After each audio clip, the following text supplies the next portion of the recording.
like my abuelita, she was born in Waco, Texas, right? In the 1920s. Wow. Right, American citizen. Yeah. My great grandfather worked the train, like laid track, and so they actually lived on the train car for a while. I didn't know until I'm like my 30s, late 30s actually. My family was part of the repatriation of Mexican and Mexican Americans back to Mexico. 1.2 million Mexican and Mexican Americans got sent to Mexico, right? Most of them American citizens. And like, that was my family. And I didn't learn that in school. Like, I remember the Depression. They taught us the Dust Bowl. They taught us about the Okies coming. Yeah. They didn't teach us about brown people. And not till I got to UCLA did I start taking classes where I was in the stories. There were certain things that happened at UCLA. The banning of affirmative action through Prop 209. And so I was part of a lot of activism there. I was a part of Mecha. Kind of found my voice there. So I thought I was going to go to law school. But after graduation, I had this thing of, well, I wanted to teach. I had this thing for coaching. And so I was like, well, let me teach and coach for like a year or two, and then I'll go to law school. Yeah. Once coaching kind of grabbed me, I was like, no, I'm going to stick with this. And when I teach, right, and I teach like, repatriation, depatriation, or the history of the indigenous boarding schools, or just these things that aren't taught, or like today we looked at the 92 LA uprisings, right, which, doesn't normally come up. Well, why not, right? This was a historic moment. The 92 uprisings, right, when our my students just witnessed the whole George Floyd and the Black Lives Matter movement, and but they don't know 92, right? They had no idea who Rodney King was, right? They had no idea who Latasha Harlins was, right? They had no idea about Chief Daryl Gates, and when I teach some of the history of the LAPD, and it's that history that impacts us. You talk about local. City politics is what impacts you. Like when you're driving to work and your car gets damaged because you ran that pothole, like that's not Joe Biden. That's City Council Member Brian Tabatabai, right? Yeah. That's City Manager David Carmody of West Covina, who made a decision that your street didn't get resurfaced. Yeah. Right? And that impacts you. When are you going to start talking again? Talking again.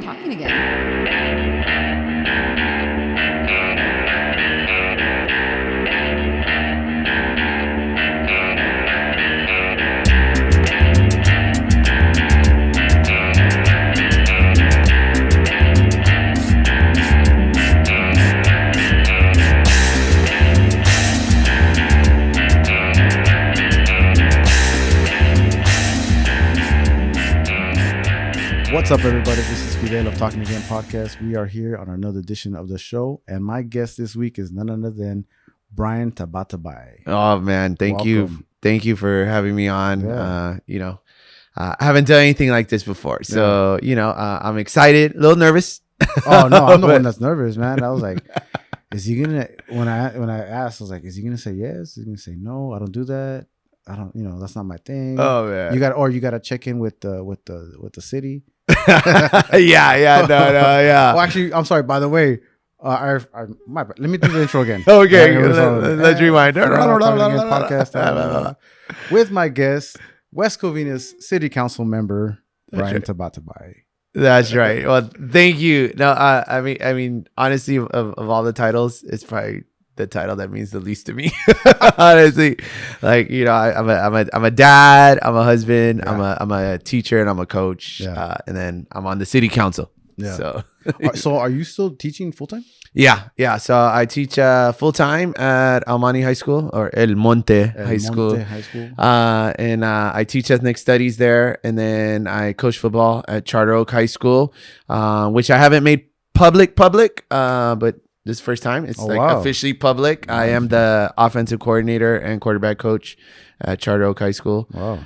And then I have a 8-year-old little boy who's just fantastic, and my wife who's a rock star. Like honestly, I'm a teacher, but she's beyond. Like she's like people watch her teach and record her teach. And like just tonight, like she had to do 2 model lessons.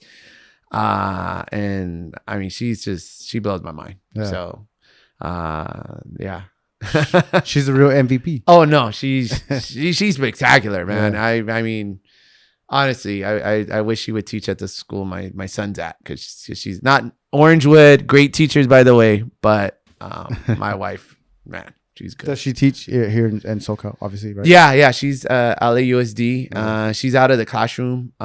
She's like a coach to teachers now. So she models lessons, and she's, like I said, she's spectacular. Wow. Well, good for her. Good for you. Yeah, no, Yeah.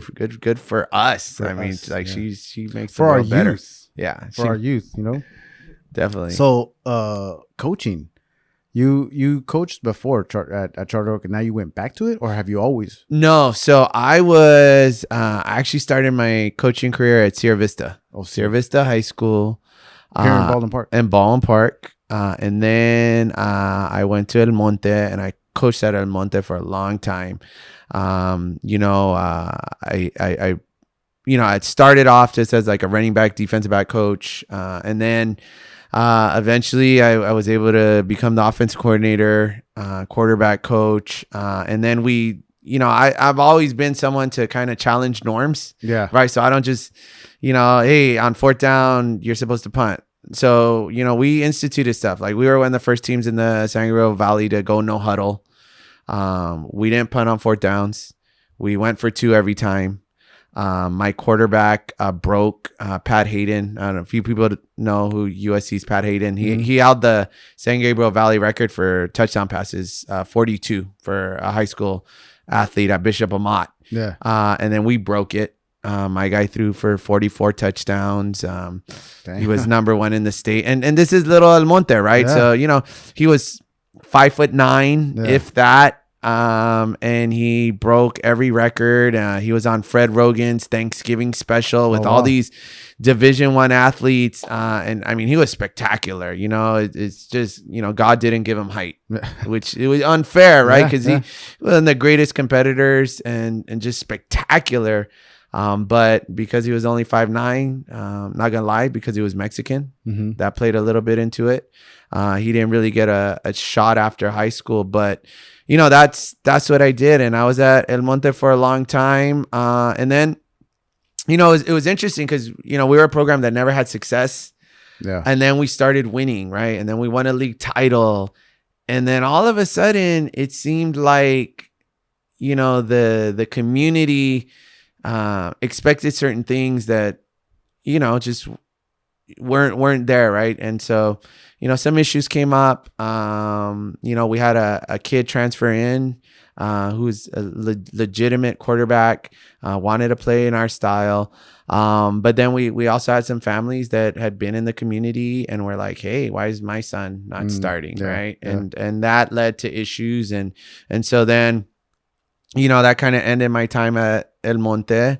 And then, I coached a year at San Dimas High School. And then I took a break. I was like, you know what? I gotta do something else, right? I just, I got into coaching because I wanted to impact, right? Want to impact community, impact, athletes, kids, just make the world better. And through coaching, it was a way to do it. But I was like, I think I can do something else, right? And that's kind of what led me to run for council. Yeah. And so now I've been on the council for about a year, but coaching is just something that I need to do. It's your passion, though. Yeah, when I'm on that field, it's special, right? And so I'm at Charter Oak now. It's a big program. We're excited. We got a great team. Expectations are high. Like, we expect to go undefeated. We expect to win CIF. We expect to win a state title. I mean, that's the expectation. And we're excited. Yeah. Yeah. That's super cool. Did you play in high school? I did. I played at Walnut High School, and baseball was actually my sport. Oh, okay.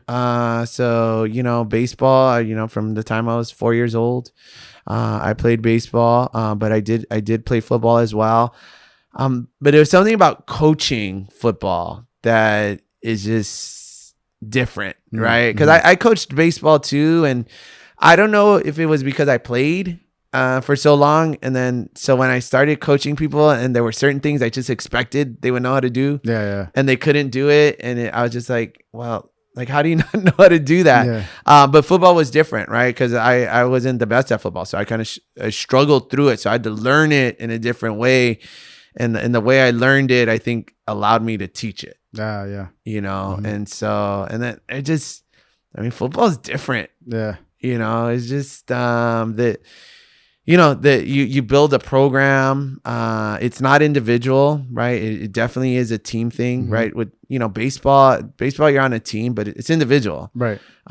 You know, and then football makes you think, right? So as an offensive coordinator, right, I have to, you know, make decisions on how to move my pieces, right? I got to recognize what the defense is doing. I got to recognize situation. You know, one of the things about going no huddle, right? So for those of you who don't know, an average high school game, there's about 100 plays that get run, right? 50, and 50. So what we would do, right, the psychological part was we figured, look, if we could get them to play 100 by the third quarter, well, they're not going to be conditioned, right? So our mentality was we can keep the game close. And by play 100, if we're ahead or if we're within 10 points, we're going to win the game. And inevitably that happened, right? Because, you know, we would barely be kind of warmed up and the other teams would be gassed. And you would see it. You would see teams, you know, cramping up. You would see coaches basically waving the white flag.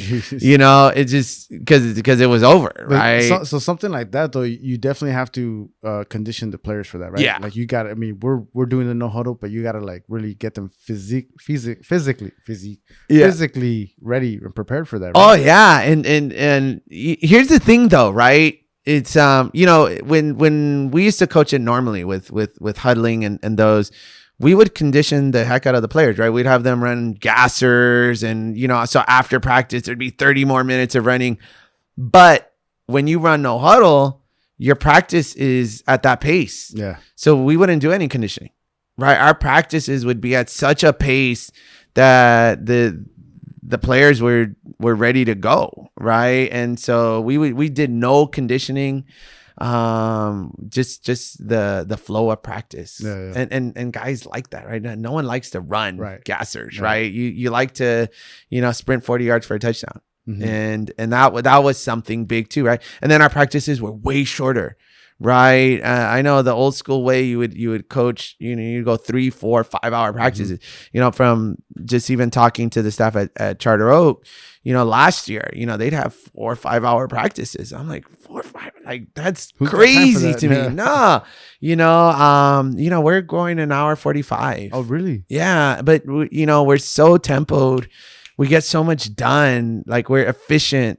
You don't need to keep the kids out there for that long, right? I mean, there comes a point where, you know, you plateau and then you actually decrease performance. And so, again, you know, it's being prepared and doing things in that way. I think that's the other thing of being on the council, right? Is I really take pride in preparing. And, you know, being able to ask you know, people say, oh man, you asked the question that I was thinking. And I was like, yeah, you know, when you prepare, then you make sure to ask all those questions that people have been wondering and things like that. When you're going through, you know, school, you know, Cal Poly, you went to UCLA, you're a UCLA grad.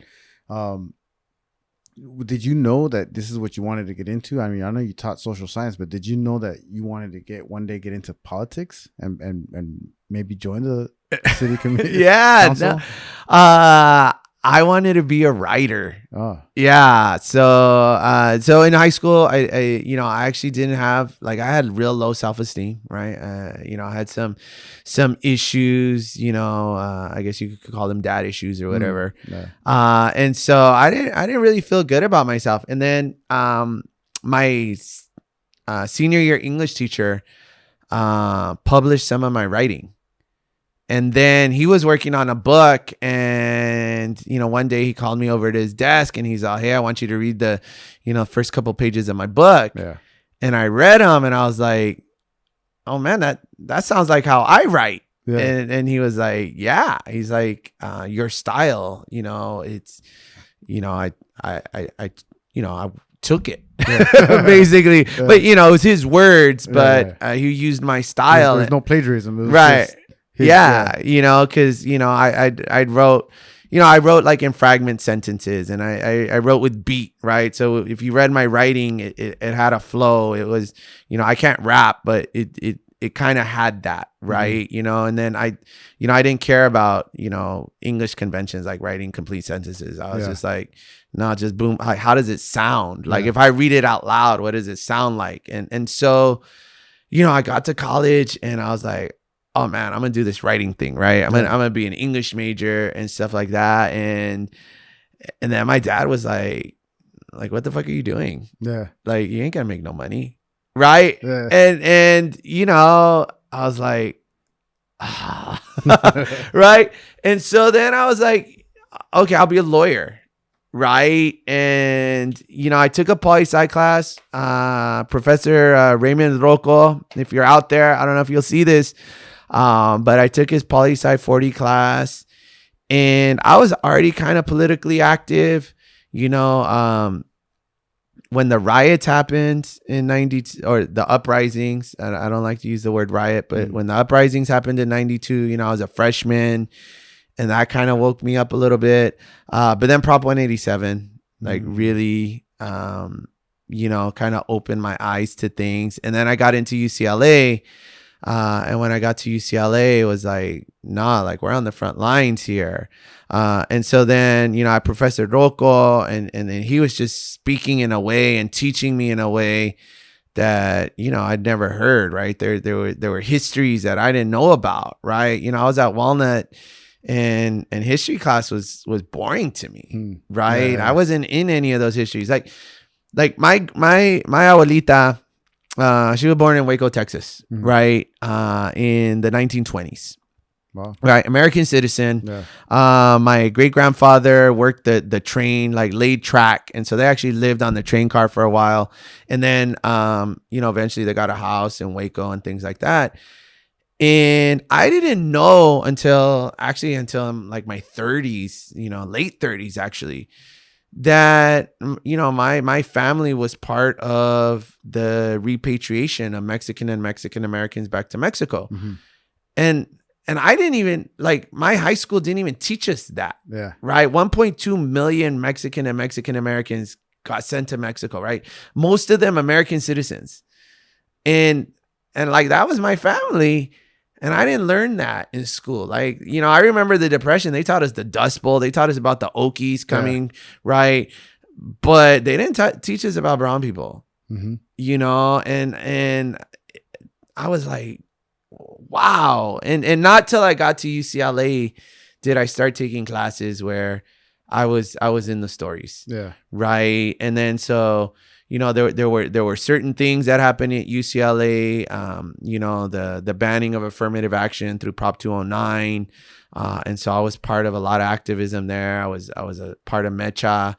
You know, I was, you know, really vocal and, you know, kind of found my voice there, you know. And so I thought I was going to go to law school. Yeah. Right. But after graduation, I had this thing of, well, I wanted to teach, but I also wanted to coach. Like, I loved sports. Like, I tried out for the UCLA baseball team, and I just was not good enough. Right? Football or baseball? Baseball for the baseball team. I was like, oh man, let me try out for this. And they were like, nah, you're just not good. Like, I tapped out. Yeah. And, you know, I mean, I should have known, but, you know, I had this thing for coaching. And so I was like, well, let me teach and coach for like a year or two, and then I'll go to law school. Yeah. But, you know, once coaching kind of grabbed me, I was like, no, I'm gonna stick with this. And, you know, and then teaching, obviously, you know, there's nothing better than like giving that lesson. Right. And then,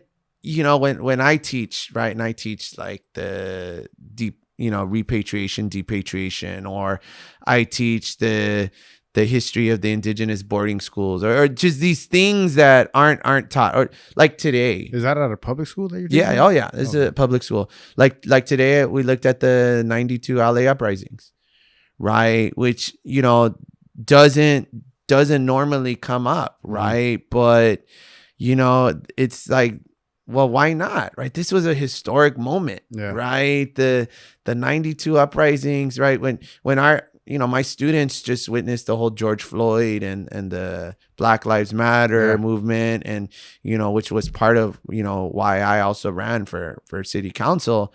But they don't know 92, right? They had no idea who Rodney King was, right? They had no idea who Latasha Harlins was, right? They had no idea about, Chief Daryl Gates, and, when I teach, some of the history of the LAPD, the LAPD used to recruit from Alabama, Mississippi, used to actually go find people who were part of the KKK and make them part of the LAPD, right? And it's that history that impacts us, right? I think people, you talk about local, right? Like city politics is what impacts you. Like when you're driving to work and your car gets damaged because you ran that pothole, like that's not Joe Biden, right? That's city council member Brian Tabatabai, right? That's city manager David Carmody of West Covina, who made a decision that your street didn't get resurfaced. Right. And that impacts you, right? When, we had this conversation about our parks, right? When the lights at the park aren't, on, right? When the weeds are way too high, when you don't have a bike lane, right? I had someone message me the other day about, she moved here from Long Beach, and she went on a walk with her baby to the mall. And she was like, it was one of the worst experiences of my life. Like the entire time, like the sun is just beating on us. And she's like, I don't know what we can do, but can we get more trees? Right. And it's interesting, right? When you look at our city, right, we're called Tree City, but there are lots of spots in our city that are unwalkable. Because there's just no shade. But that's local, right? That's council makes decisions. Like we're about to vote on the budget, right? In June, we'll have our final vote for the budget. Well, that's where we make the decision, right? How much money is going to go towards street resurfacing, right? How much money will go to the services to make sure our parks are clean? How much money will go to, right, planting trees and things like that? Right. All the national stuff that's going on that we all get caught up in. Yeah, that doesn't touch you. But, the people who are on the city council, they'll, hey, you don't have a grocery store in your neighborhood. That's not, like I said, that's not Nancy Pelosi. Yeah, that's all within. It's in the city. It's in the city. And we're definitely gonna touch on that and get into how important it is to vote and locally, right? Before anything. But I want to get back to the schools, right? Like private, public schools. The curriculum, is there like a curriculum like you have to follow this, or more of a guideline for like some teachers like newbies that don't really know and they're just gonna follow this guideline, but they're never gonna go away from it, or do they have to stick to a certain one? Right. Like, for example, yourself, you're teaching, a little bit different stuff, right? Yeah, no. So for one, right. Currently I'm teaching ethnic studies. So all the things I'm touching on are part of, ethnic studies in El Monte. Right. And I was actually part of the team that got to write the curriculum. And so, that's embedded in our stuff. But, prior to that, when I taught U.S. history, or I taught world history, or I taught government, there is some latitude, right? Because you have skills that you have to hit, right? And so, how do you hit those skills? Well, you can choose, right? What type of passages, right? So in all of it, you have the ability to make decisions, right? Even with U.S. history, right? It's thousands of pages, It's a lot of, right? To choose from. And so we all make choices. This idea that, well, teachers, shouldn't, right, instill any politics and things in that, well, the reality is every single teacher, every single administrator, every single school board, all of them are making choices. Like I can't teach every piece of U.S. history, right? It's just the time isn't even there, right? So I have to make choices. So when I teach the Depression, right, do I focus and spend a lot of time on the Dust Bowl, or do I spend a lot of time on what was happening in the city of LA and LA County and El Monte? Well, why would I spend time on the Dust Bowl? Yeah. Right? When the community where my students come from, well, this is the history that impacted them. Yeah. And so I think one of the issues is that, a lot of educators and schools in general, right? They lose focus of, well, who's in the chair? Right. Yeah. And what is it that they're yearning to learn? And oftentimes, they just go back to the status quo of what they were taught, right? And how they were taught. And, oftentimes that erases entire peoples, right? One criticism I used to always get was, before my public comments, I would do a land acknowledgement of the Tongva that were the indigenous of the San Gabriel Valley and this part of Southern California. And, one of the reasons I did it was because so many of us are just completely unaware of the people that were here. In the city of Almani, they have a historical museum that's been around forever. And in that museum, they have a history that was written by the WPA in the 1930s of El Monte. And it describes El Monte as like virgin land, as if no one was there. And he erases any existence of the Tongva, erases the existence of Mexicans, of Spanish, right? And as if they were nowhere around that. It was just the white pioneers that came. Yeah. And that's false, right? We know that there's a history that existed prior. And so why doesn't that history have any value? Yeah. Right. And so, I've had a few people who, after my public comments, tell me like, oh, after you talked about the Tongva, right, I went back and I did some reading and I learned about it. And I didn't realize, that they existed, or even what happened to indigenous people here. Yeah. Right. A lot of people just feel like, Columbus showed up, the Europeans showed up, and they all died off. And the reality is, no, not only did they not die off, but they were growing, right? Even after getting pushed west and being put onto reservations, they continued to grow. And that's when they started like the indigenous boarding schools and the whole idea of killing the Indian inside and, Americanizing them, changing their names. Right now there's a case that, is trying to get rid of a law that protects indigenous children from being removed from reservations. And again, that law is if they get rid of it, goes back to kind of this legacy of, eventually what they really want is to eliminate all indigenous people. So that way the land can become available. Yeah. Right. And, but so if you don't know that they existed or they still exist, then.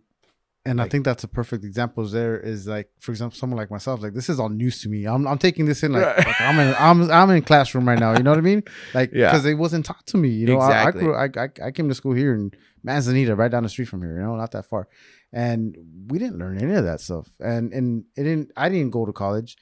I didn't take it upon myself to go and research it the history of it. And there's so much more behind what they just taught us. So, for you to just go out there and do it, that's, to me, it's kind of like knowing your room or reading the room. Yeah. You know what I mean? Like, you taught something that others can relate to, right? And that's what in El Monte, it's all raza, right? It's all mostly Latinos. Yeah. So they can relate to that. And that's I wish you were a teacher when I was around. I cause I think about it, right? But I don't think it's too late, right, for us to learn about that. No, because I'm still learning. Like I said, even my abuelita story, right? To learn it in my 30s, and one of the things that I always think about is like I could do school, right? That's how I got into UCLA. I could do school, but I didn't learn anything. Yeah. Right. To get A's on tests and to get good grades, but I wasn't critical, right? I wasn't knowledgeable. I did good on tests, right? I wouldn't even take books home, right? My books stayed in my locker and I'd show up and, I could do well on the test. I could get the good grades.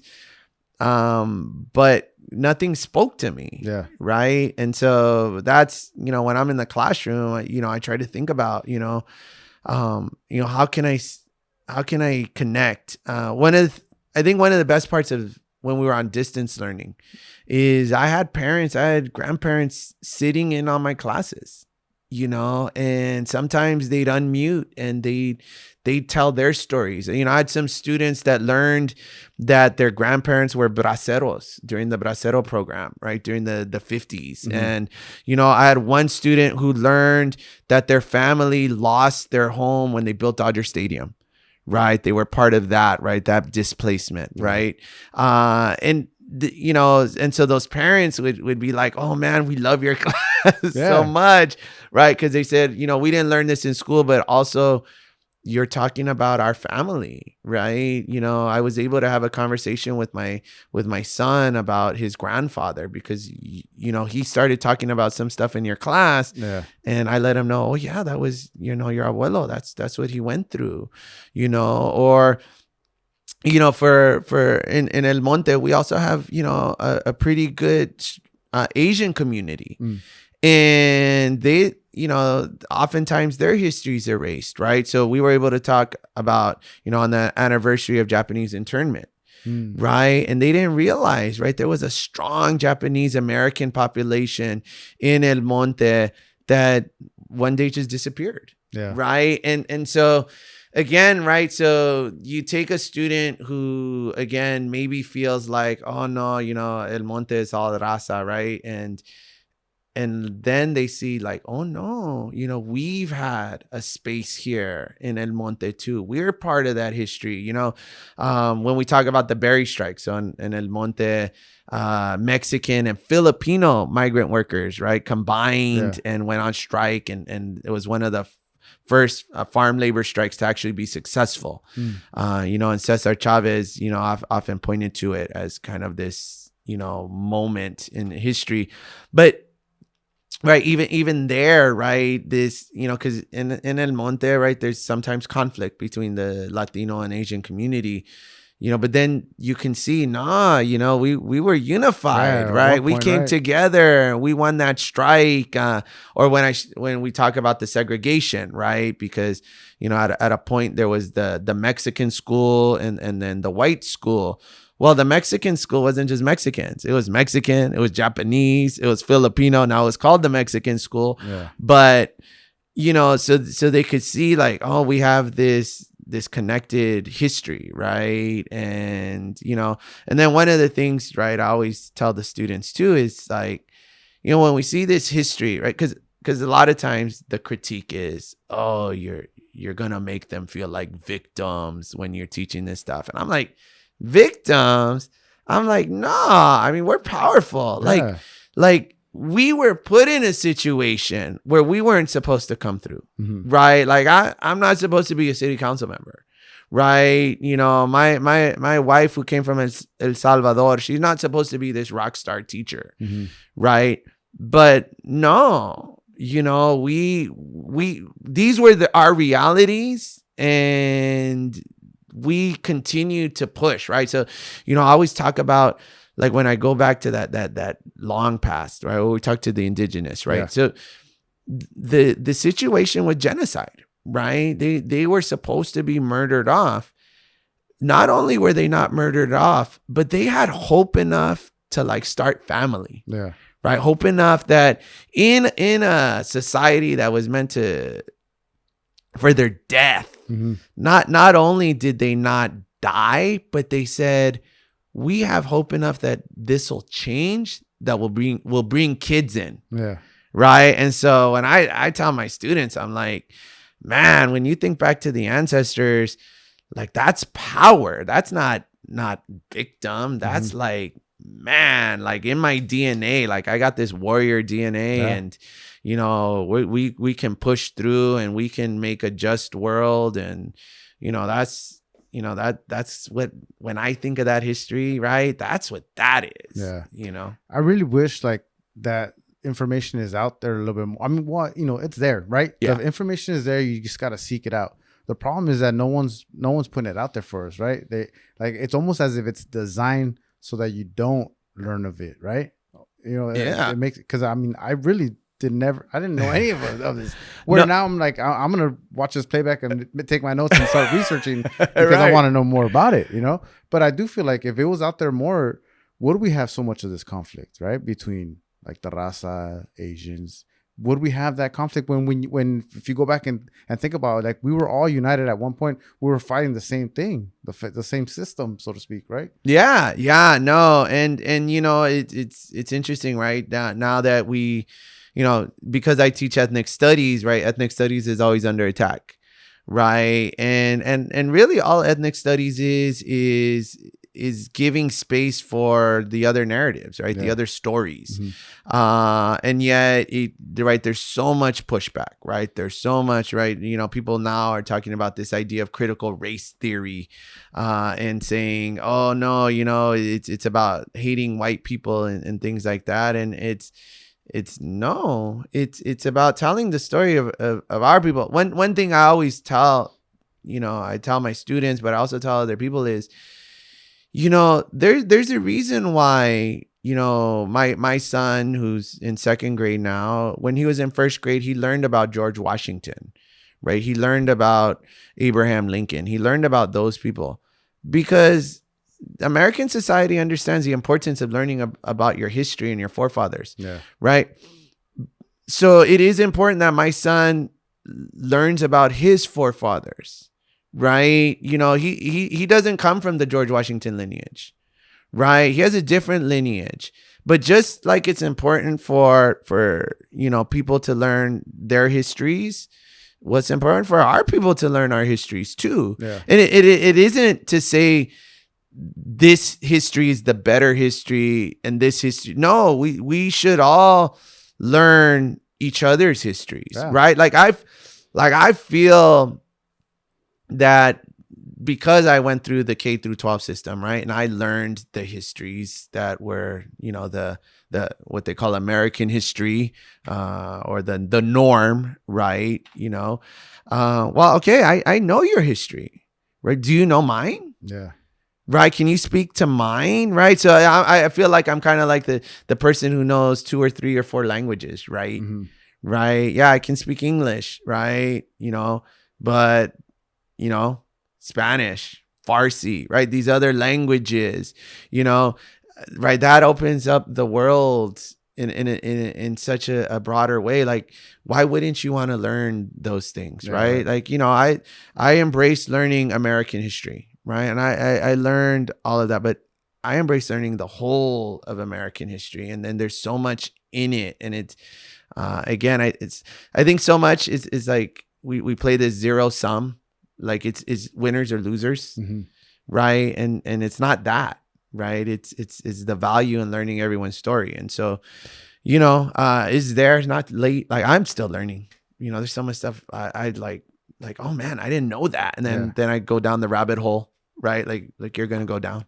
Oh, I know I am, but and then there's like, you know, there's so much information out there that, you know, you read one, you're like, is this the right one? Because not to get all conspiracy theorists, but there's so much different stuff. Like if you search whatever you want to search, you're going to find that narrative or someone else's narrative of that same topic. And then you're going to fall into this, you know, of just learning the wrong thing or right thing. Who knows, right? But the thing is that where can someone get that? Is there an actual place like we can get the information? Before, for me, it was like at a public school, right? Or I'm sorry, library. You go to a library, you take out a book and you read all about the history of whatever. Yeah, no, I think you do need to be selective, right? You have to, right? Look at, for instance, the 1619 project that the New York Times put out, right? And it was heavily, praised. It was also heavily critiqued. And if you read the critiques, right, the critiques are really kind of nuanced, right? Where it's like, well, like basically they criticize that you took it a little farther than maybe what it should be. And you know what?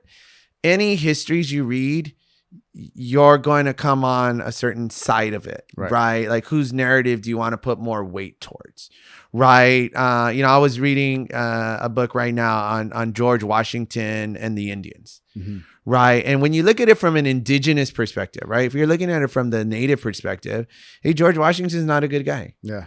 He's just not, and he's not going to be. Right. And so now if you read all the perspectives, right, and you read several perspectives, then you can come to your own decision. Right. But I think that's where, if you want to really be, critical and feel confident in what you're learning is you do that. Right. You even challenge the side you're looking at. Yeah. Right. So if you're looking at the indigenous perspective, well, okay, now read the colonist perspective, right? Read the George Washington perspective, right? And then some things are just common sense though. Right. Right. So some of the things is, oh man, George Washington was one of the wealthiest men in the world, right? How'd that come about? There's just certain things where you just kind of understand, right? I mean, one of the things is, oh, well, you can't judge them, right? That they enslaved people because that was the way it was back then. And it's like, well, actually, no, there were abolitionists that were around back then too, who wanted to get rid of enslavement. Yeah. So they had a choice, right? That's the other thing too. I think, a lot of times when we look at history, we act like they had no agency, like they didn't have the freedom to choose a different path.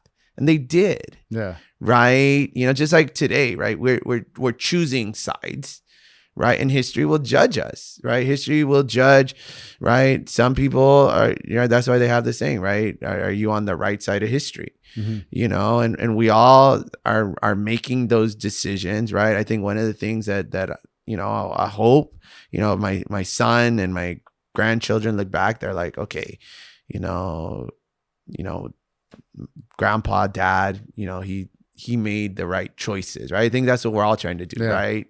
I think the biggest issue though, when you said, or you're on the right side of history, who's to say that, in history or years from now, who, is your side right or not or wrong? Right. It all depends on who's looking at it. Oh yeah. Because we're, like you said, it's choosing sides. I feel like there's no more gray area. It's just all black and white. You're either here, you're there.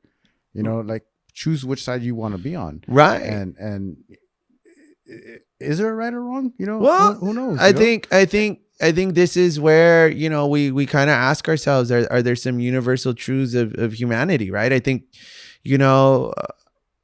I think most people would say the civil rights movement, right? The Martin Luther King side, that was being on the right side of history. Yeah. Right. If today you were still for segregation, if you were still for the idea of white supremacy, right? If you were still for Jim Crow laws and things like that, people look at you as if you're a white supremacist, neo-Nazi, and you've been ousted from society kind of, because that's the wrong side, right? If we looked at, Nazi Germany, right? So, I think that there are some universals. Now, in the moment, we may not know what that is, right? But we will be judged, right? We will be looked at. We will be viewed. People will ask, right? Just like those, the George Washingtons and the Thomas Jeffersons that are now, really facing big critique. you can't hide behind, well, that was the way it was. Because if you're making that argument, then you're saying they were wrong. Right. Right. If they were right, you wouldn't have to say, well, that's how it was. You would say, no, that's how it is. That's how it is. Yeah. Exactly. And so we do know. Yeah. Right. And I think, at the end of the day, right, when we look at humanity and as we evolve, right, I think that's the thing about human beings too, right? We have this ability to think and have judgments where we're not just an instinctual, right, species, right? We get to make decisions, we get to learn, we get to change our minds, we get to act differently, where we have agency, right? So I think you said something very important earlier. You said it's your due diligence to read both sides, right? The opposition as well. You might feel a certain way, but read the other side. That way you can get a good common ground of what you're going to do and what you're going to vote for example, right? Right. We have the statewide primaries coming up next month. So this is a perfect example and a perfect segue after these commercial breaks, but we're going to get into a little bit more about your life in the social science of the politics, right? The city council. Right, member, right. Brian Tabatabai. My night job. Yes, your night job.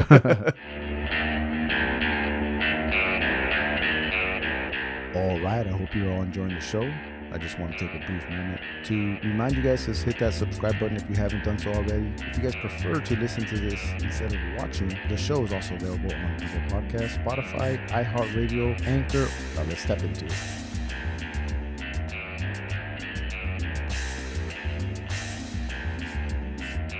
So where we left off at was we're talking about checking out the both sides, right? Both sides of the team. So this is like, for perfect example would be that you want to decide on who you're going to vote for.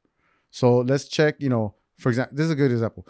My parents were raised me as a Democrat, right? You're Dem, all the way, that's it. So all the stuff that they got on the mail was all Dem stuff. Dem. This is exactly who you need to vote for. And that's what it was. And I always kind of thought it was weird. And I go, well, I don't even know who this guy is, but I know that I'm supposed to vote for this because you're telling me I have to. Let me do the research on the other one. Not till I got older. Let me do the research on the other one. And eventually, 9 out of 10 times I still went with the other side because that's what I felt in my heart was to vote for. So what I'm trying to say is take a look at both sides so that you know who you're voting against, not so much who you're voting for. Does that make sense at all? Yeah, no. I think, one of the things, and I teach my students all the time too is, in order to make a strong argument, you need to be able to give the counter. Right. And you need to have thought of the counter. And I actually tell my students, if you think of the counter in such a thoughtful way, sometimes you should actually probably change your argument to the counter. Right. And that's when you really know that you've been critical and you've thought things through, and so, I think what you said though is, the reason why oftentimes we do end up voting, almost always for a certain party is we also have some universal truths in how we live our lives and things we believe in. And the way the parties have positioned themselves is they position themselves as, well, we're the party of this thing, right? And we're the party of this thing. And whichever, because each of us, I think, has an issue that is like a non-negotiable. Like, you know what, if you're against this issue, then I can never be with you. Right. And so, I think in terms of when we're talking about, federal, like nationwide politics, or even maybe when we're talking statewide politics, I think that really gets into there. I think when we talk about local politics, though, that's different. I think local politics, right? Because we're talking about things like paving streets, right? Yeah. We're talking about those nasty potholes, right? Yeah, we're talking about things like graffiti. We're talking about things like, trees, field usage for sports, exactly. How much should we subsidize fields for our local teams, right? Things like that.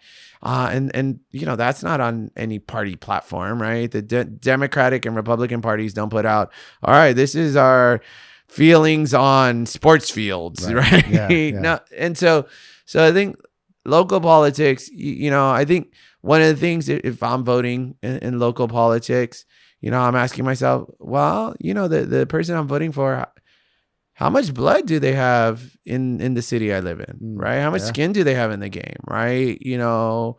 I think it is important, right? My son goes to Orangewood Elementary School, right? So I have a vested interest in our public schools being really good. Yeah. Right. My son plays soccer at, Orangewood soccer facility. Right. Yeah. So I have a vested interest in making sure that park is well run. And, my son has some interest in the skate park, right? Which is like kind of a big thing with me. And, is one of the things where, I haven't been able to crack the nut on that one, right? I haven't gotten it to where I want it. Like the lights still aren't on, right? Like I need the lights for the skate park to be on. I need the one right across from Edgewood. Yeah, okay. Right. That's always graffitied and always tagged up, and people talk about it like it's like the worst place in the world. Yeah. But it's not, But the problem is the city thinks it is. So what does the city do? Before the lights go on, right? Before the sun even goes down, they lock the gate. So skaters who want to use it can't even, like, if I get out of school at 3:30 and they lock the gate at 4:35, like I can't skate during the week. Right. So then who is that skate park for? Well, the lights, they don't turn them on at night for them. So, but the soccer facilities lights are on. So you know what it does? It leaves just enough light for taggers who want to go in there, don't want to be seen. So if you're driving down the street, you can't see the taggers because it's dark. Yeah. But there's enough light in there for them to do their work. Yeah. And the kids who want to use it, who want to skate, because I've talked to a lot of the skaters, and the skaters say, look, we don't like this tagging. We don't want this. I had some skaters who consistently on a weekly basis, right, go and clean up that skate park. Like they go and pick up trash, right? And, I spoke with them and I'm hoping they'll come to the council meeting. We have a council meeting on the 1st and 3rd Tuesdays of every month. And I've said, hey, like, come and tell, because people don't believe that those, that the skaters have issue, right? Everyone thinks it's the skaters who are doing this to their park. Yeah. And they're not, right? And really it's the city that's doing it to the park, because the city's locking it up from the people who want to use it, right? If you have skaters get access to that park and are using the park, people who want to do criminal activity, they don't go to area. Like I've talked to our chief of police. Our chief of police says if there's active use by residents at a facility, criminals stay away. Yeah. But if the area is dead, if there's no one around, then they're going to go tag it up. Yeah. And that's a reality, right? When I grew up in the 90s, I had friends that were part of tagging crews. Right. So I also understand the mentality of taggers. Right. And they want to find walls. They want to find spaces to do their work. And we're basically providing that for them, And so, again, I think, when you're voting local, you got to ask yourself, okay, this person I'm voting for, right? What skin do they have in the city, right? Do they go eat at the local restaurants, right? Do they go shop at the stores? Do they use the facilities, right? My son played 1 year at pony ball at Walmarado Park. Yeah. Right. You think I don't care about Walmarado Park? No, I do care. Yeah. Right. That's why when, they talk to me on Facebook, like, yeah, I know what the park is, and I know why that's important, that park. And, do I always, get the result I want? I don't. I wish I could just snap my fingers and get everything done. But hey, you know what? Know that someone is saying this stuff, right? Know that as soon as you message me or text me, I'm getting that to the city manager, and I'm saying, hey, this needs to be taken care of, right? This is not okay. Sometimes does it get taken care of? Yeah. Like the other day, I was running and I saw that on Orange, which is a major street, right? Had huge weeds just all over the place. Yeah. And I was like, hey, you know what? A couple of people have already complained to me, can we take care of this? Yeah. And the city took care of it. Now that's not okay though, right? It shouldn't be a council member tells staff and staff takes care of it. It should be part of our process that it just gets taken care of. Yeah. And that's, I think when people complain about the way the city's run, I think that's a valid criticism, right? That, we don't have the processes in place. And I think part of it is we're doing things where we've taken on projects that we shouldn't have taken on. I'm not a fan of the city taking over the sportsplex, for instance. Right. Yeah. Right. Because, in order for us to run the sportsplex, we need to staff it. Mm-hmm. Well, who's that staff? That staff are people who should be taking care of the weeds on Orange, right? That's the staff that should be clearing out our sewer system, right? But they're not able to do that. And because they're not able to do that, right, well, now we have issues other places in the city. Yeah. If people are paying attention to what we're doing with our budget, right? So shout out. I don't know when you're going to post this. I know you're going to try to post this right away. Tomorrow. Okay. Tomorrow. Today. Now. Today. With May the 3rd. Yes. May the 3rd. May the 3rd. So on May the 4th, there's a budget workshop at Cortez Park at 6:30. Okay. At that workshop, they're going to talk about how the city plans on hiring 12 new public works people. That's going to come out of our gas tax money. Right. And people might not understand what the gas tax money goes to. Yeah. Well, we need to hire that staff because we need more people at the sportsplex. Right. And that way we can have, people provide other services. Well, gas tax goes to paving streets. So what does it mean? If we hire these 12 people, it means we're not going to be able to pave as many streets. Right. So I need to ask myself, how many residents of West Covina use the sportsplex and want a sportsplex, right? We have 110,000 residents, mm-hmm. right? How many of those 110,000 actually use it? Yeah. I'll tell you this. Most of the people who use the sportsplex do not live in West Covina. That's correct. Right? Very few West Covina residents actually use that facility. Yeah. And even if we made that facility free and open 24/7, very few West Covina residents would use it. Yeah. But you know what the residents of West Covina use? They use our streets. Yeah. Because you got to get home. Mm-hmm.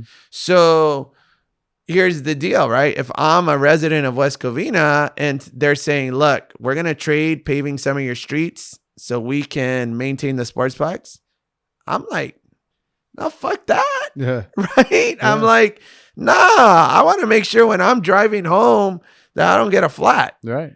Right. We had a major event. We had this spring festival. Oh, right. A very popular one. Yeah, popular.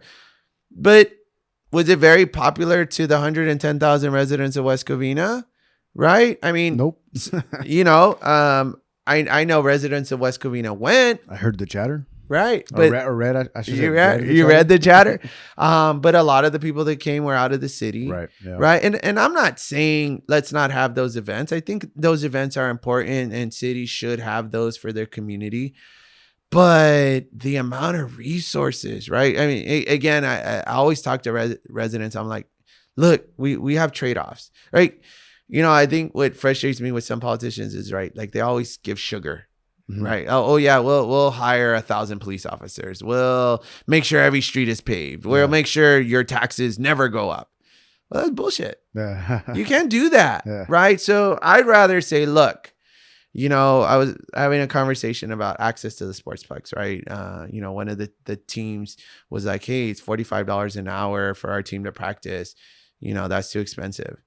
And in my mind is like, Well, one, we had a conversation like long ago about, in order for the sports books to be open, we need to charge. If we don't charge, then this facility is just going to be closed. Yeah. So no one will have access to it. But I'm like, okay, if residents of West Covina want that to be free, great, we'll have it free. What do you want to give up? You can't have both, right? So you want a sportsplex? Okay, which streets do you not want paved, right? You want a sportsplex? Which neighborhoods should we not trim the trees, right? You want a sportsplex? Which graffiti, right? Do you want graffiti taken care of in a day, or do you want it taken care of in a week? Right? Because now, people complaining, hey, the graffiti, right? You're not taking care of it as fast. Well, we have a sportsplex to run, and I'm not even getting into, this idea of us having our own health department, right? That's a whole nother one. Yeah. No, that's a whole nother episode. Exactly. But that's what I'm saying. Like, you end up trading stuff up. And so again, I think this is where, like, when you're thinking about who to vote for, you ask yourself, okay, like, does this person actually like live in the city the way I live in the city? Yeah. Because if they don't, then I really be like, hard pass. Yeah. Right. But if they do, then you could be like, hey, what's up? I mean, you go to this park. Oh, you think this park's okay? And I'll be like, nah, you know what? Del Norte Park, right? That dog park. We need to fix it up. Yeah. Right. We need to do something about that, because I use it. Mm-hmm. Right. What's always it always comes down to that. It's like, what's that vested interest, right? And I think a lot of us, like in the a lot of residents, right, in the West Covina, are thinking like, what is your end game here? You know, like what's the interest of West Covina? Are we here to just be this city that just makes money? But who does it go to? It's supposed to go back to us, right? Right. I mean, isn't that what it's supposed to be? And I think that's what the setback is. Like, well, if the city is generating a lot of money, which I think the impression is that it is, from fees and all this other stuff, like the Spring Festival is a small minor thing, right? But things of that nature, where's that money going to if we're not getting these streets fixed, if we're not getting the parks that we want, the lights, all that? I mean, there's a lot more that comes into it, and I think this is where a perfect segue would be, that transparency of it. Right.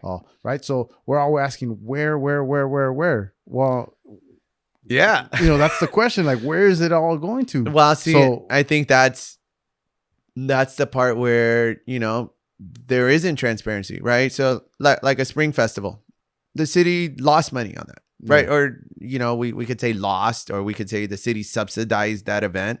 Right. So taxpayers paid for that event to happen. We didn't make any money from it. Yeah. Right. When people rent out the sportsplex, right, we're lucky if it costs us zero. Mm-hmm. Right. If it costs us zero, that's a success. Yeah. Otherwise, we're like this past, I just spoke with our finance director. The city is gonna have subsidized the sportsplex $150,000, and that's not counting the employees there. Damn. Right? Because the employees are coming out of some other fund, right? And so, which is not even a lot of employees. I'm sorry to interrupt you, but it's just, I mean, when you look at that facility from back in the day when it was operating as Big League Dreams, right, it was staffed to its max. Now, I mean, we're talking like, you can count how many in one hand exactly per night, and even that small number, though, you remind yourself that's someone who should be taking care of graffiti. Yeah, that's someone who should be making sure the sewers are maintained, right? So instead of the sewer being maintained, today, it'll get to in 2 weeks. Well, what happens during those 2 weeks? There's a reason why we have processes. And I think, again, that's where the city's really, falling short, is because we have made decisions to send people in other spaces, right? The services that residents really want get shortchanged. Or really need. Yeah, and really need. And then the other thing is, because I don't know if it's courage or if it's just how politics works. Like I'll be straight out. Hey, you know what? Other cities around us that people always compare us to, like Covina, Glendora, they pay 10.25% in sales tax. Mm. We pay 9.5. Yeah. So you know what? You made a trade-off. When we made a decision to not pay, more in sales tax, that means less revenue to the city. So, people are like, oh, in Covina, they offer free sports for their youth and blah, blah, blah. Yeah. They pay more in taxes. Yeah. It's not like this, think about it, right? I'm on a council. Wait, you think I don't want to give free sports? Right. You want to get reelected? You get free stuff all the time if you could. Yeah. And they still do, right? I'm more like, nah, we're not doing it. I got into a thing on a Facebook thing, right? About giving fields. Right now, someone will probably get in my ear like, that was stupid politically. Why would you even get on that thread? Well, because I want to be honest with people. Yeah. Right. I don't want to bullshit. I don't want to say, oh yeah, we're going to give you that field for free. I mean, we could do that, but you know who I'm fucking over? Every other resident who their taxes are going to give that field for free when they didn't agree to that. Right. Like, that's not okay. And then here's the thing, right? Why should that organization get it for free when the other organizations had to pay? Right. So now I'm like, okay, now I got to give it everybody for free. Right. Right. And so, again, right. It's not like, because you have my phone number or because you tagged me on Facebook, that shouldn't give you some extra right. Mm-hmm. That some other resident, what if another resident isn't on Facebook? Yeah. Maybe another resident doesn't even know I'm on a city council, right? They never met me, so they don't have my cell phone number. Well, are they any less a citizen? Right. So again, why should you get this thing for free? And I mean, I get it, right? When you have, and I think this was another reason, right? When we talk about raza or we talk about, we haven't had access to power, right? We haven't had access to these positions. Yeah. And so, we haven't had the ability to have our rights met. And, and so I think that's again too, right? In this position, right? There is some power there. And I just want to make sure that, it's just, Well, I think, with this whole thing, just going back to that little league, right? Like the parks. Mm-hmm. I think a lot of people out there, a lot of the residents, they feel or they think that these little leagues and ponies are like a city run thing when it's not. You know, and I know I'm one of those persons that I thought it was until what did I do? I joined the board and I learned it wasn't. So we as the board, which we're when you're on a board member of a little league or a pony or anything like that, it's the worst because, you're literally like not taught how to run a board. You just this is how you're just running it. Now you're the president. What? And you got to make all this happen out of nothing, right? Like you got to raise the money, fundraisers, blah, blah, blah. You wish Little League, right? Probably multi-million-dollar company or billion, whatever. You would think that they would give you like maybe a stipend or something, right? To help you run this organization. But they don't. So again, it goes to show you that they feel, and even board members feel, that the city owes us those fields. They owe us that time. They owe us all that. But it's not. It's a, but you don't know it. And people are not informed the right way. Exactly. You see West Covina on there. And you know what? These are our kids. These are our families, right? And so we do care about them. But it's also a private organization, right? And you pay fees, and those fees go to the private organization, right? They don't come to the city, right? The city isn't running these things. The city doesn't have any ordinances on these things, right? And again, this all the city's trying to do is, for one, provide the services to the community, which is right. trying to make sure teams have fields, right? Because that's important. That's part of the city's vision. But you know, you also have, right, all the liability issues, all the insurance issues, but also, you know, I've been involved in youth sports, and not all youth sports are about the kids, they're about the families, right? A lot of these youth sports are about making money and profiting and exploiting the kids. And, you know, I think that's, you know, someone said, oh, that touched a nerve, right? And yeah, goddamn right, it touched a nerve. Because when I see something that really looks exploitive of kids for someone else's benefit, like that pissed me off, you know, and I'm gonna call it out, and I'm gonna push back, and I'm not gonna, you know, just watch as someone exploits a problem for their own personal benefit. And you know, in that situation, that's really what I felt happened. And you know, it's gonna be difficult to change my mind on that one. But I think again too, that's, you know, just our lack of knowledge. But like you were saying, right, I'm on a council and there's no training for that either, right? So that's, you know, you get elected, and you know, and you know, one of the things, even before I ran, you know, you have a vision of like city council people, of, you know, House of Reps, Congress, right? All these elected people, you're thinking like, oh man, like there's no way I could be in that seat, right? Because there's something special about them, right? I'm just a normal guy. And then you get in the seat and you meet some of them, and you're like, oh man, like you got all this power and you don't know shit. like you don't read.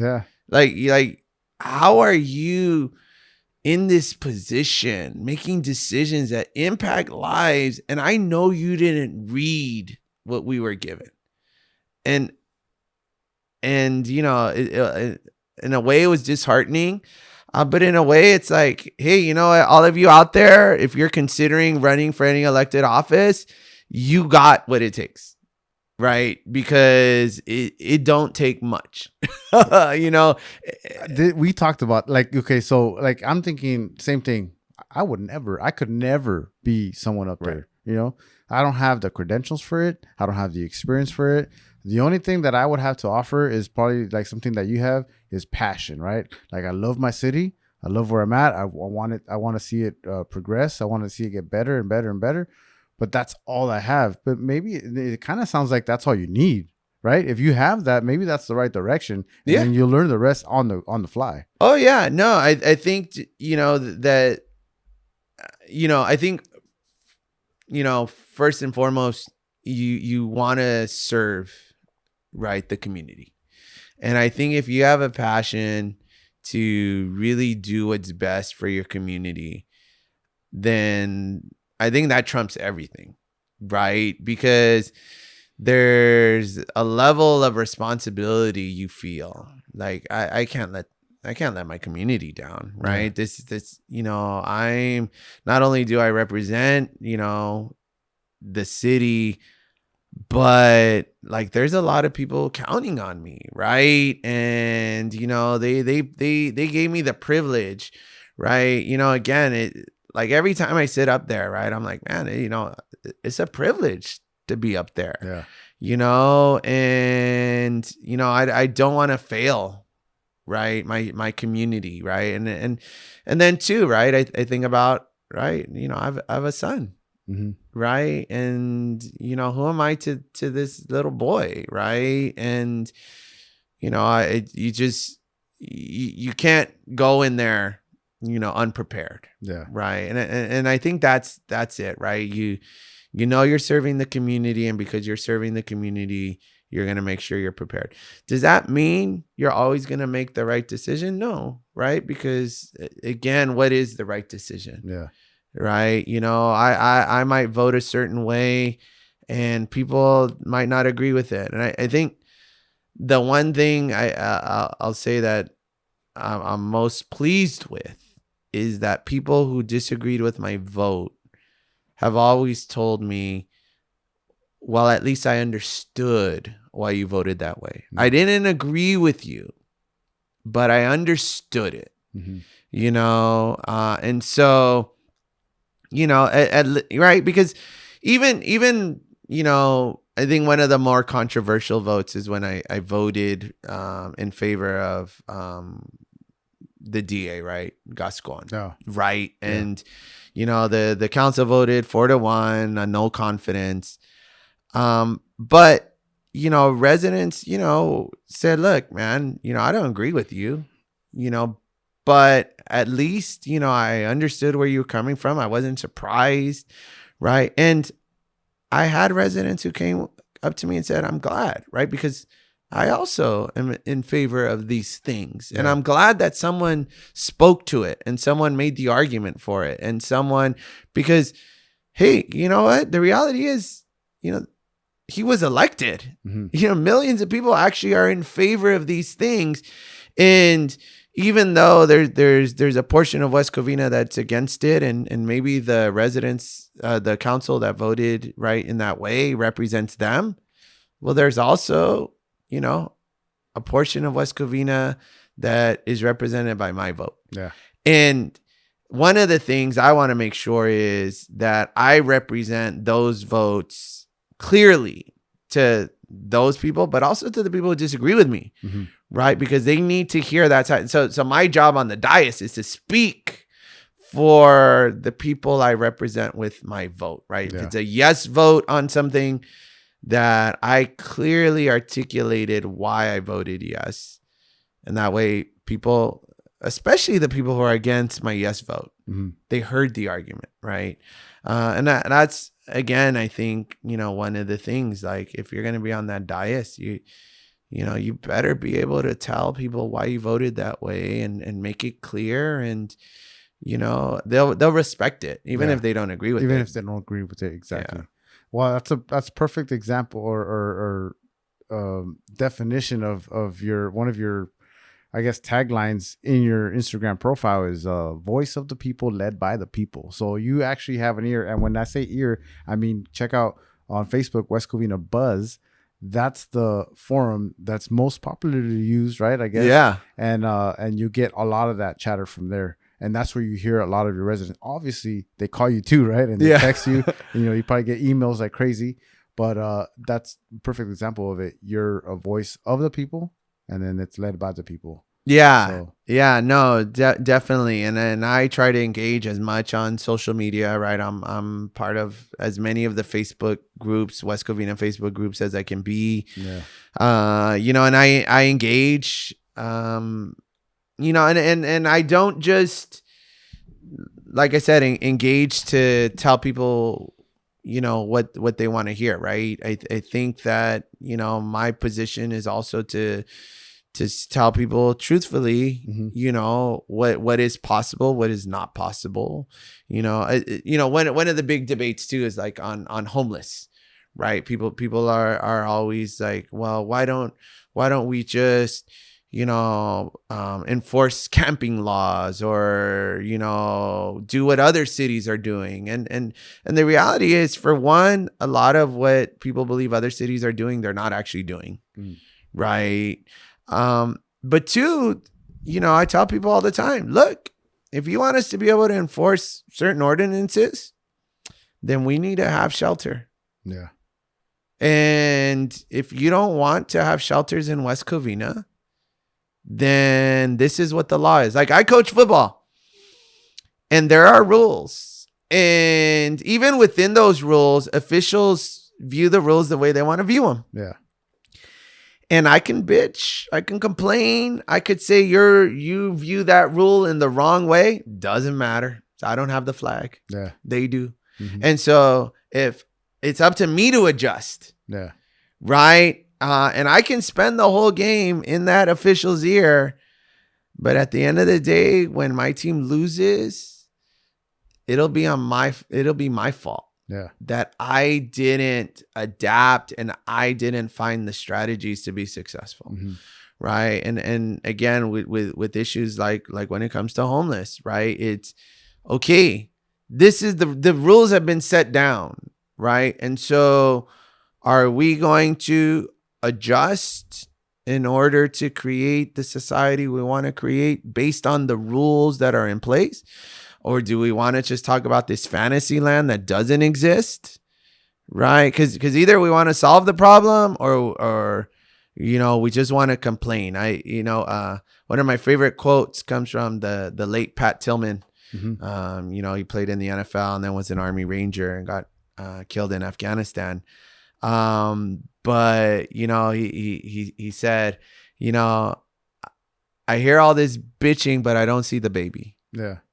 Right. Mm-hmm. This whole idea, right? You're going to complain, show me the baby, mm-hmm. And that's one of the things, right? It's easy to complain about what we wish we could do. Right. But, why don't we just do what we can do? Yeah. And then see, right? That's the other thing too, right? Is like, hey, we want to complain and we don't want to try the thing. Well, let's try the thing. If it doesn't work for our city, then we can always change. We can always do different. But at least there was some kind of we tried right. something as opposed to just like we don't have the resource for it. That's it. Exactly. We tried. We attempted it. Because obviously you can provide a shelter. You can. What's that analogy? You can lead a horse to water, but you can't force it to drink. Right. It's the same thing. You can build all these shelters, but you can't force anybody to get in there. Right. And with the laws, the way it is if you have the shelters and then they refuse the services, you actually can do certain things, right? But I think ultimately, we were talking before, one of the things we need to realize is the human capital that's needed to deal with the homeless issue, right? Like people say like, oh, we have all these billions of dollars we've spent. Yeah, the money is not the problem.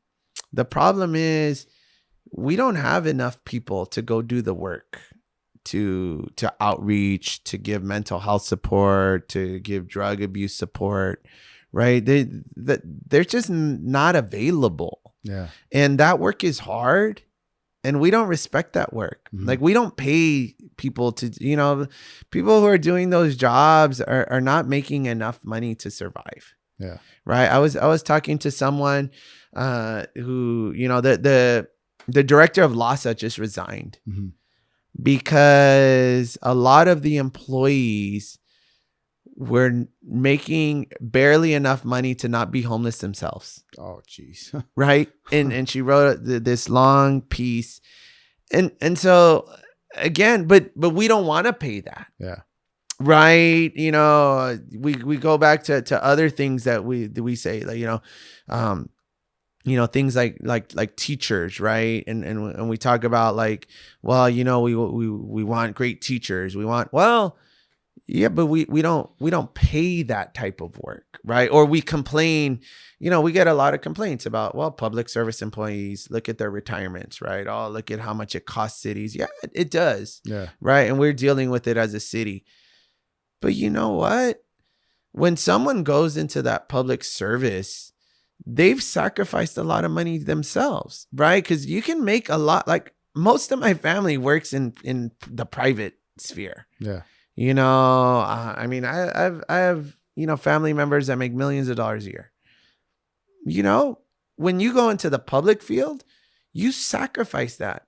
Now you sacrifice it for stability, right? And you sacrifice that for retirement, mm-hmm. And look, we're in America. Everyone had a choice.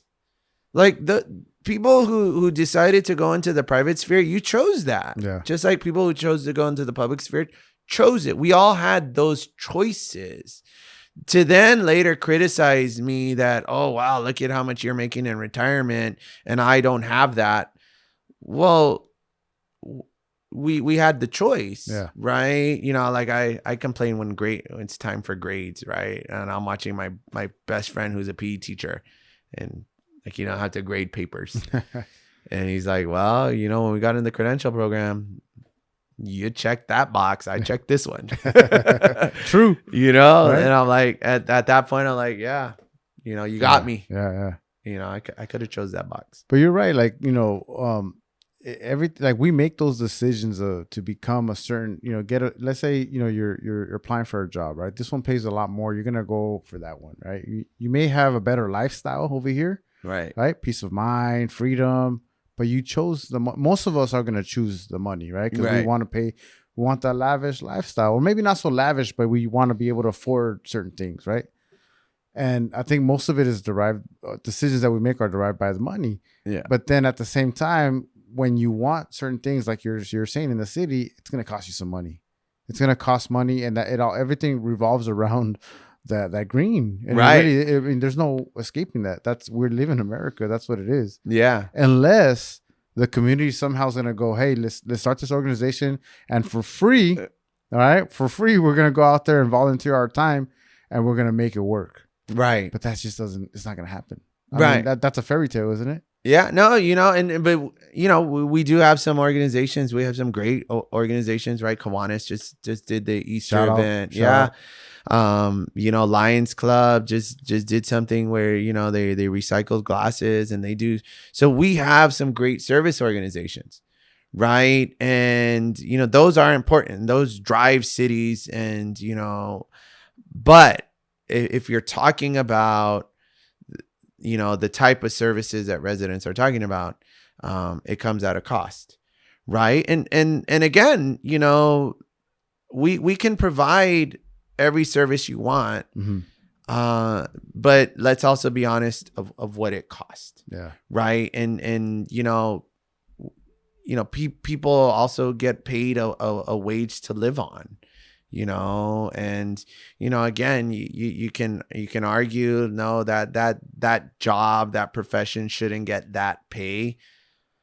Well, here in the city of West Covina, we compete for employees too, right? So if I want to hire, code enforcement, let's say, well, I'm competing with Montebello, right? I'm competing with the Azusa. I'm competing with Covina. I can't pay that person $15 an hour if all the cities around us are paying $22 an hour. Yeah. Right. It just, that's the cost of the service, and again, right. We can make decisions like, again, in the past, right. We've tried to pass, they tried to pass tax WC, right, to go towards police and fire. And it was, badly written, and the way the tax was, it wasn't a good tax. So the city voted it down. Yeah. Okay. And I understand that. But if our position is that we are never going to increase the 9.5 cent sales tax, I'm good with that.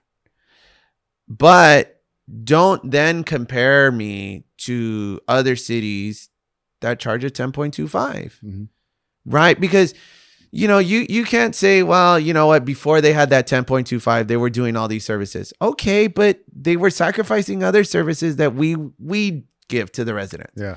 And now that they have the 10.25, they're doing those previous services. Plus now they're doing more. Right. Okay. And so again, as a resident, maybe you say, I don't want city government to do that. Right. I want to pay that out of my own pocket. That's great. Then let's do that. But then when the city can't provide you that service, you can't then say, oh my God, why are you not providing me that service when the city of Covina is doing it? Yeah. Well, no, you can't have both, right? We're adults. I love when Kobe told Paul Gasol, like, put on your big boy pants. Yeah. And that's kind of my approach to residents is like, no, you're not a kid. You make real life decisions in your household. When you budget, you make decisions, and you tell your household, hey, we can't do these things.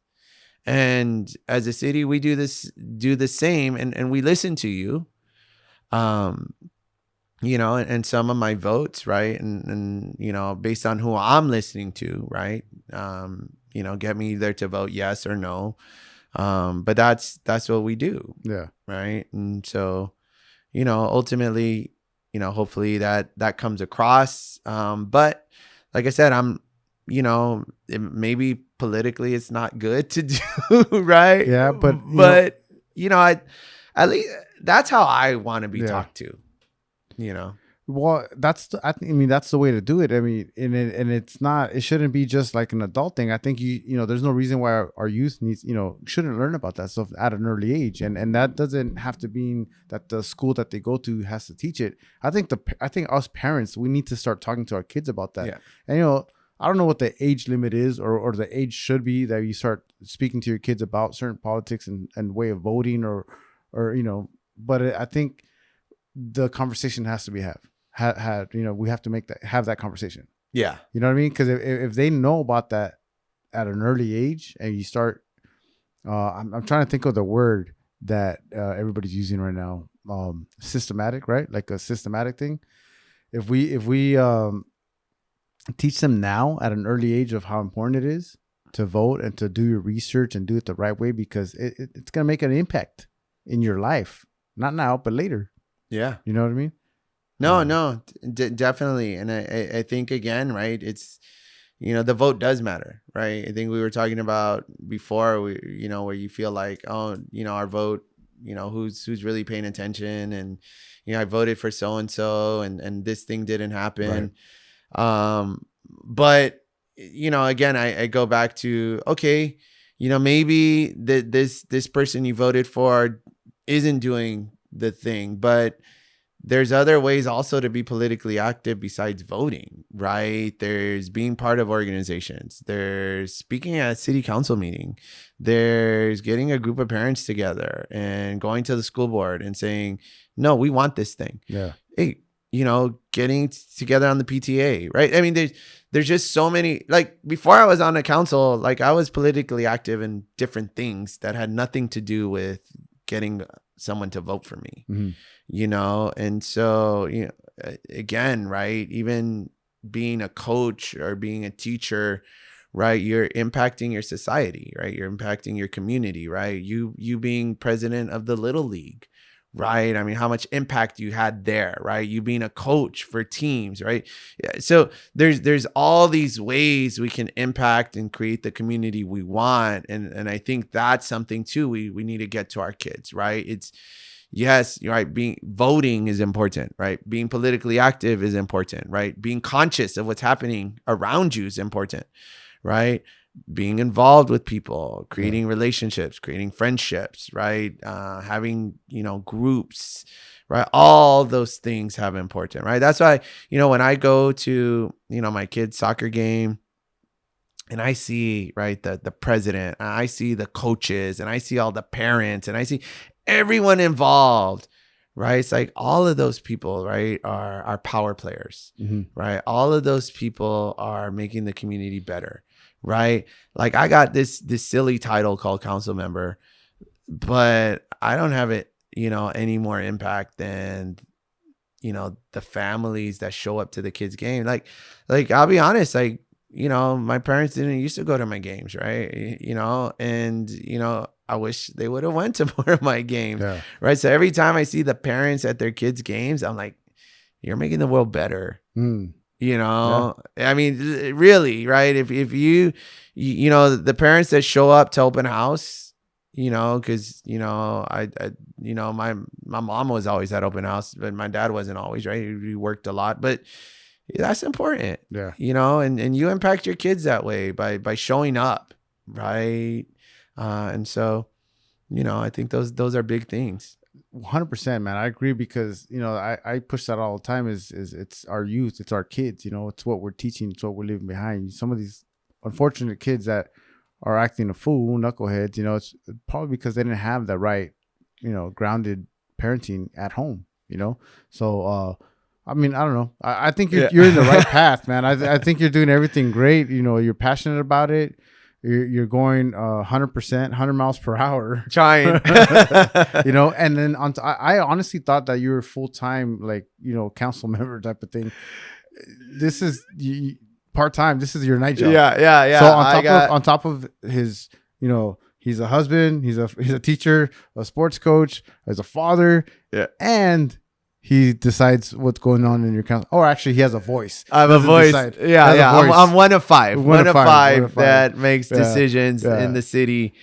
But I'm sorry, really quick though. I know you said president of Little League, and I know it doesn't matter, but I was only a player agent. Oh, okay, okay, player agent. I want people to go, hey, this guy was not the president. Okay. So yeah, player agent, but it's important. But it's still important. It's very important. It's very important.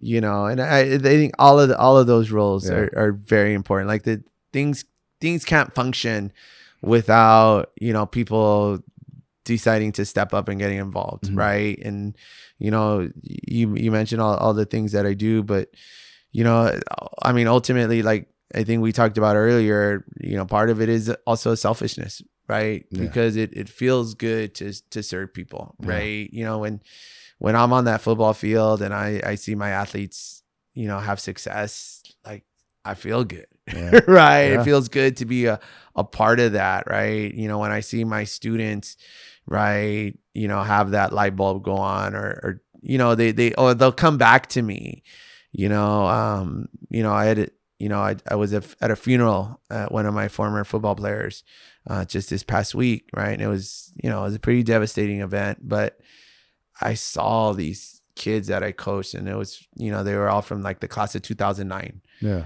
But just to see them and to have them come up to me and just, you know, share, you know, kind of the impact we had on their lives, you know, that's, oh my God, like, why wouldn't I want to continue to do that? Yeah. Right. Yeah. I mean, you know, it's almost like a drug, right? Just, but you know, it's positive. Yeah. Yeah. I wish you the best, man. I know that you said like, oh, you don't know if you're gonna run again or whatever, but I know you are. I think you have a bigger plan. You know, you're a smart guy, so I can't wait to see you out there doing your thing again. You know, because we're all gonna vote for you. Yeah. And when I say we all, I do mean we all. Right? Yeah. There you go. Everybody out there on the buzz and all that. You know. But no, dude, I thank you for your time. I know there's so many unanswered questions. I feel like we could go on another 2-3 more hours. We probably could. We didn't even talk any high school football, so no, we didn't. Next time. But we won't. We'll save you guys that time. But we'll do this again. I promise you. Hopefully, right? Yeah. But thank you again for your time. Really quick, I know I know you said it earlier, but let them know that every or twice a month. Yeah. So first and third Tuesdays of every month, we have our city council meetings at 7:00. And if you want to do public comment, always at the beginning of the meetings, you know, you usually get 5 minutes to comment. And it's important. It really is important. I know you might feel like you're not being heard, but someone is listening, you know, and maybe you feel like the council isn't listening, but residents are listening, right? People watch the YouTube afterwards and they listen to those public comments, and it sparks people. And, you know, again, you know, I kind of started there with public comment, and, you know, I had a few people tell me, oh man, you know, the things you said during public comment, you know, I agree with you. And, you know, maybe it motivates you to run. And so, you know, take advantage. So first and third Tuesdays of the month, you know, and your voice is needed. Yeah. And I think it's important to say also is that it's called public comment for a reason. You doesn't have to just be, what's wrong with my city? It can just be praising. You can say, thank you guys for this and that. It doesn't have, you don't have to take the full 5 minutes, right? Right. You can go in there for about a minute or 30 seconds and just say thanks. I mean, you can even go on there and say, hey, you know what? You know, our little league team is having a pancake breakfast, and we want to make sure that the city knows about it, right? It's also a way to highlight your organization or highlight what's going on in your neighborhood, highlight, you know, the good things. Maybe you want to just talk about a resident. Hey, you know what? There was this resident who's been doing big things. Please check them out. You know, if you're a small business, you know, come to the council. Give a 5-minute shout out to what's going on with your business. You know, it's public comment. It's open. And trust me, there's some people who talk about things that, you know, it's their time.